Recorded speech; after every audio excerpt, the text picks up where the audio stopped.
Welcome to Sweet Life Beat Life. We hope this video helps. You start by choosing a simple stack: HTML, CSS, JavaScript, and a lightweight backend like Node, JS, or Flask. You also need Git for version control and a code editor you know. Once you have that, initialize your project repository, create an index. HTML, a main, JS, and a basic server file. Make sure to install dependencies and create a README. This first batch of files gets you running. After this, you can scaffold routes, templates, and API endpoints to see live results locally. You now build core features, design a simple data model, implement CRUD routes, and wire front-end forms to API endpoints.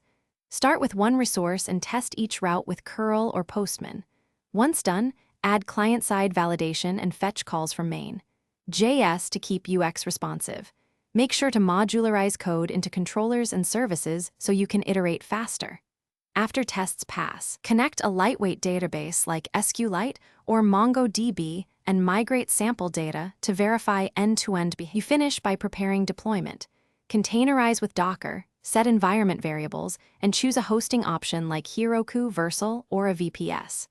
Run production build commands, test HTTPS, and set up a basic CI step to run tests on pushes. Once live, monitor logs and implement simple rollbacks for failed releases. If something breaks, check console errors, inspect network requests, and verify environment variables. A common fix is clearing caches and restarting the server. Do that before larger debugging immediately. Thanks for watching. Consider subscribing if we helped you.